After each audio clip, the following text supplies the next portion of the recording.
Okay, so in this lesson, we're going to discuss a lot of the different ways of describing and representing colors in CSS.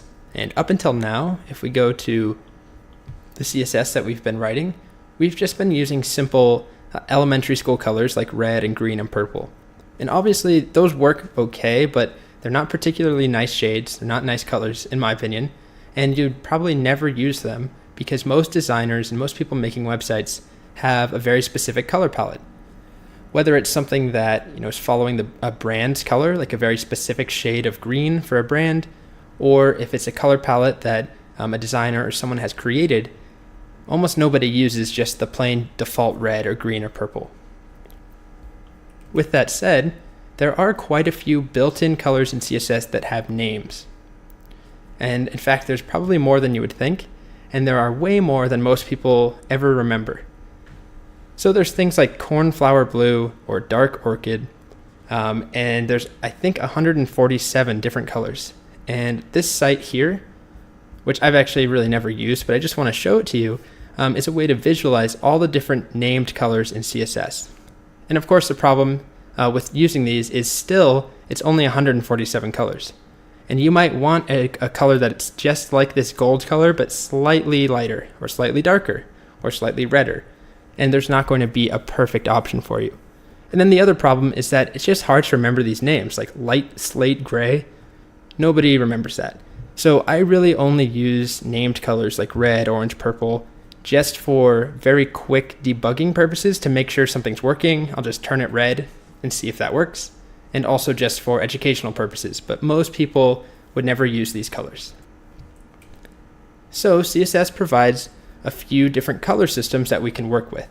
And these are color systems, by the way, that exist outside of CSS. So if you have some familiarity with photography or printing, and you've worked with colors before, you may have encountered some of these. So the first one is something called hexadecimal. And before we talk about why it's called hexadecimal and what that means, let's just take a look at a few examples. So over here, the first thing we're doing is selecting all H1s and changing their text color to be black. The next thing we're doing is selecting all H2s, changing their color to be a shade of purple, and then selecting all H3s and changing them to be a shade of pink. So what you'll notice is that rather than having a word like red or purple, we now have this hash symbol, it's technically called an octothorpe, followed by 6 digits. So to get black, it's 6 zeros. To get purple, you'll notice it's numbers, but there's also a letter B in there. And lastly, to get this pinkish color, it's again numbers and letters, this time letter F. So what's happening here? I'm going to go ahead and open up some notes that I have. And we're going to do a really short math lesson. This is more just for, it's something I think is interesting, but it's also informative and will help you understand how hexadecimal works. So if we go back to middle school, when I was in school at least, we talked a lot about the decimal system and how, let's suppose I wanted to create a 3-digit number. We have our ones place, the tens place, and the hundreds place. So if I wanted a number, the largest 3-digit number I can create is 999. The smallest 3-digit number technically is 111 or 001. But the idea is that each place in our regular, base 10, which is what this means, base 10 decimal number system, I have 10 choices for every slot. I can do 0 through 9. So that's base 10. That's what we're used to working with. Our digits are 0, 1, 2, 3, 4, 5, 6, 7, 8, 9. But there are other number systems. So you may have heard of binary before, and that's base 2. And so that means we only have 0 and 1 as our options. So if I wanted to build a 3-digit binary number, the largest one I can build is 111. That is not the same as 111.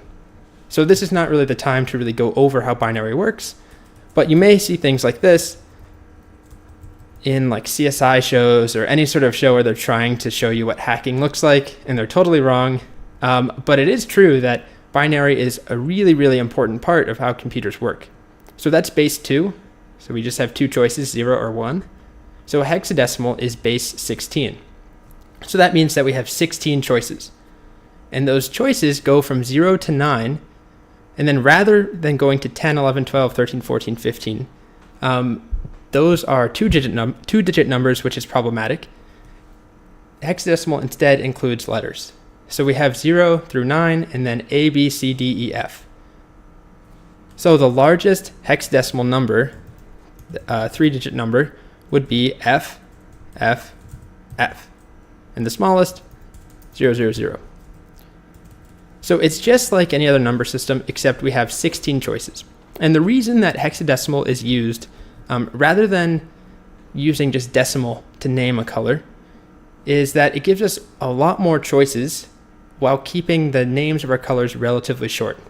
So basically hexadecimal is just taking colors and giving them numeric names. And if we use base 10, we only have 10 choices per digit, so we would need to use more digits.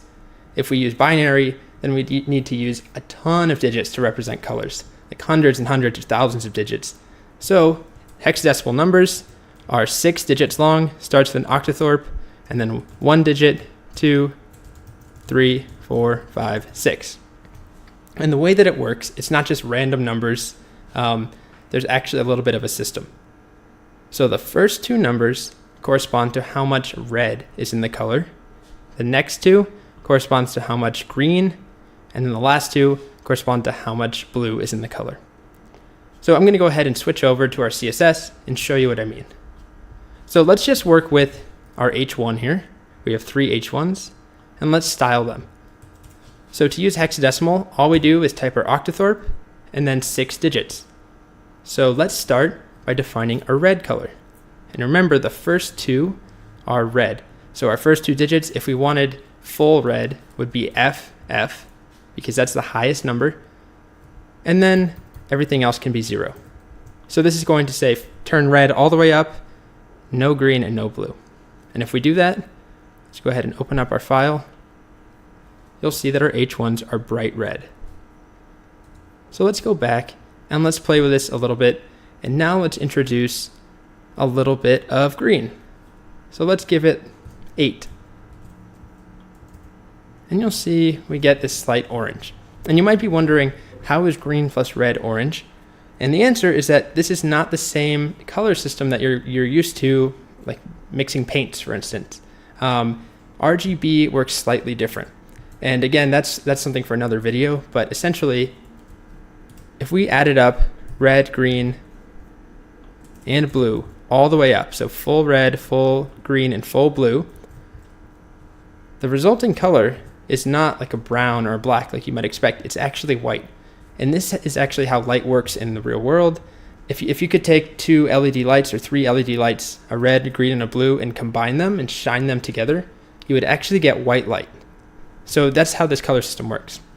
Okay, so most of the time, you're actually not coming up with these colors from scratch. So it's not really, it's a nice skill, but you don't have to be able to identify this color as some sort of shade of purple or green or whatever it is. That's not really the skill. What you most often will do is have a color picker. And so let's say I want like a dark purple shade. There's all sorts of color pickers. There's some that are on your machine, depending on if you have a Mac or a PC. You can download one. Some of them are included. But we can also just go online. And if I want like a dark purple shade, I can just find this purple. Let's say this color here. And then I can just copy. I think that copied it. Nope. I can just copy. There it is. This color. And use that. Refresh, and we get a dark purple. So this is most often what you'll do. You'll have a color picker. Initially, you'll pick your colors, and then you just refer back to them. So it's not the most intuitive. It is nicer if it said something like dark eggplant, but then of course, that's not going to be as precise. That is just one shade of dark purple, and if I want to change it, I'm out of luck. So that's hexadecimal. The next color system we're going to talk about is RGB. So RGB works very similarly, except the syntax is slightly different. So RGB, there are 3 channels, just like with hexadecimal. There's red, green, and blue. And what's different is that RGB is still in base 10. So what we do, we have 3 different channels, red, green, and blue. And the syntax is color, colon, and then the word or the letters RGB, parentheses, and then the value of our red, the value of our green, and the value of our blue. And those range from 0 to 255. So in this case, we're saying all H1s are RGB where red is 0, green is all the way up, and blue is 0. And we get this, bright green.